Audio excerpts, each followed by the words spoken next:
Welcome back to another Alliance War. So DSVG is against SOA. I think that's an O. I'm not too sure how you say that letter with we strike through it. But anyway, we're going in with Omega Red, Deadpool X-Force, purely for synergy purposes, and Human Torch. We're running Path 3 for Section 1, and then into Path 1 as usual. So the first fight up here, I've got an Elsa Bloodstone, followed by a Hit Monkey. I'll be taking Path 3's Aggression Armor Node, and then taking the first mini, which is Strike Counter Fury, which I've taken plenty of times in the past. So I've got Suicides on, and I'm already pre-boosted. I always like to pre-boost prior to entering the fight. Just checking nodes. Nothing that's going to cause me any bother. I do have 20% boost on. I decided to go into AQ, quickly do my fights without Suicides on, and then turn them on. So I put a wee boost on for those fights, and now we're ready to focus on Alliance War. This Elsa really shouldn't cause me any trouble. I brought a mutant just in case she had Suicides on. Not expecting that though during war season. And lo and behold, she has no Suicide. So this is just a really simple fight. She's going to melt, get my spores locked in. She can't shrug it off. I believe it's only non-damaging debuffs that she can shrug off, so stuns, weaknesses, etc. This is a pretty simple fight. I'm just going to block the SP1. I don't really care about the damage. I'm taking no risks, and she is down under a minute.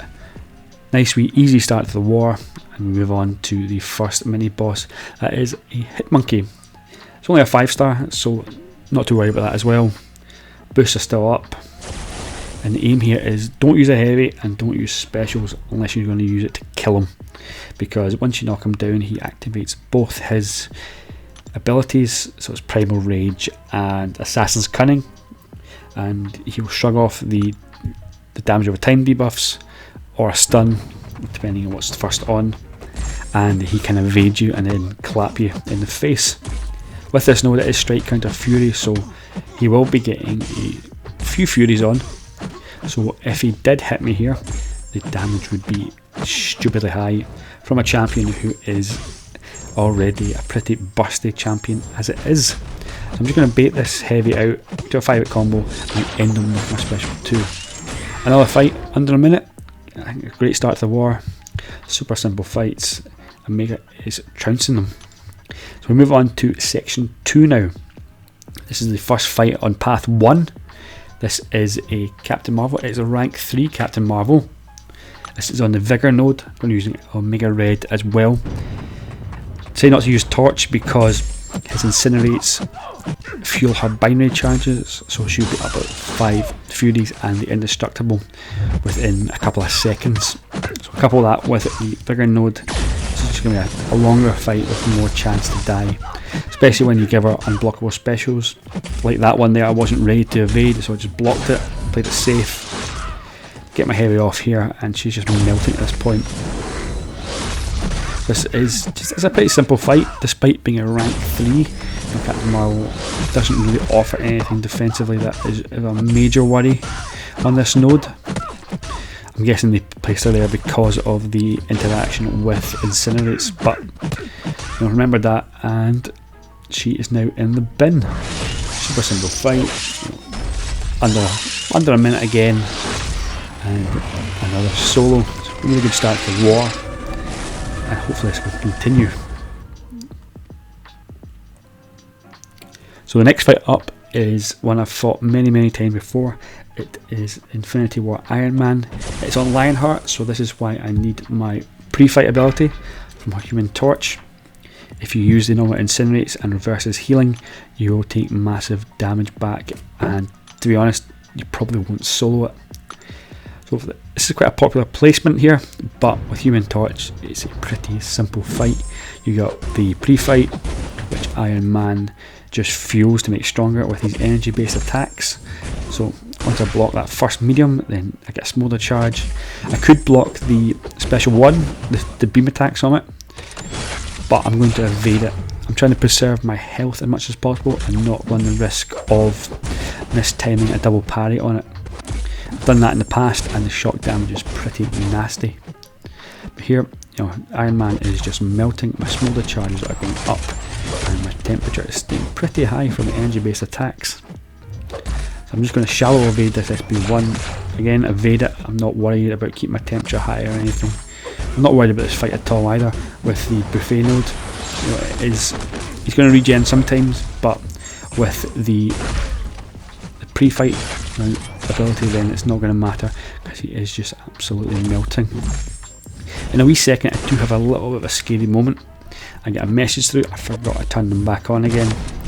I was waiting to receive a message from an officer in order to use my energy. Normally have them off all the time, but here I know I'm above 15% health on Iron Man, so I take one hit, get the buffet up, let him hit regen, and now I can focus again once the message has disappeared, and just get a couple of heavies off here. Get a double parry and heavy again, and Iron Man is going to melt and get put in the bin. Pretty simple fight, especially if you've got a torch. It's just so simple. I love seeing Iron Man there. And we move on to the next fight, which is going to be Professor X on the buffet node. Again, this is a really simple fight for Human Torch. In my opinion, this is really bad placement. Human Torch dominates the buffet fights, and Professor X has energy based attacks, which again fuels the smolder charges from Human Torch, which just makes the fight go faster. So I'm going to dash back here on the very first moment, because you can only parry stun Professor X's mediums.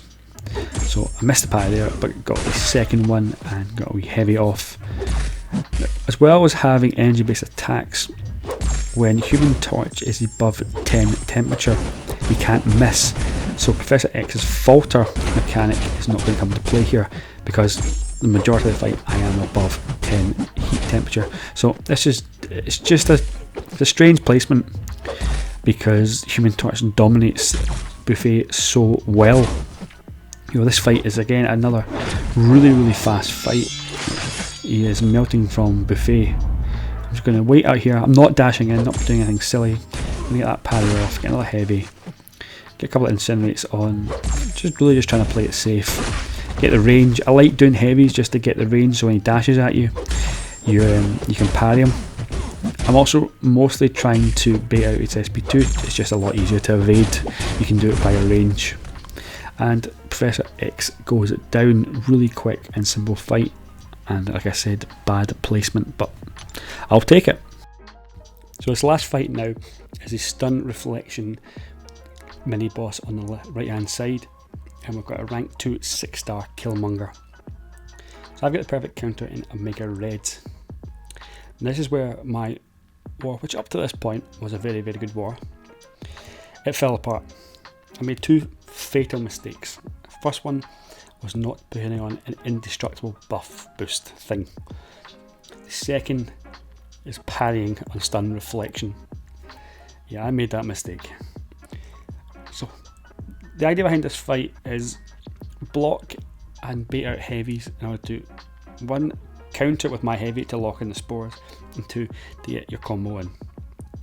And what I should have really been doing after a 5-hit combo is backing off and letting him charge at me. What I was doing instead was 5-hit combo and blocking, which is super risky, because if you're slow at all, you can go into parry territory. And that's ultimately what I did while trying to fight out of this corner. I should have been doing more hits into his face just to get me out of there. And there we go, I parry, and I am pretty much in the bin at this point. I know I'm not going to win it, so it's just a case of let's get as much damage in as possible before I die.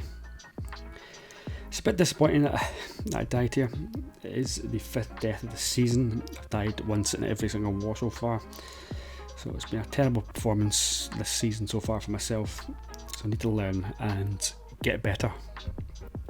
So I took some moments of reflection, watched the video footage, and now know what not to do. And we go back in and get the solo at the second attempt.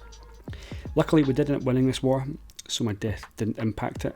I won quite comfortably, but if this was a very tight war and it cost us, I would be gutted. So I need to get better and learn for the future. I'm just going to let this fight play out now. We got a minute or so left. if you did like the video, drop us a wee like, drop us a wee comment, or if you see any mistakes I did, apart from, you know, obvious one, then I'd love to learn. And if you haven't already, subscribe to the channel for future content, and I'll catch you in the next one. All the best.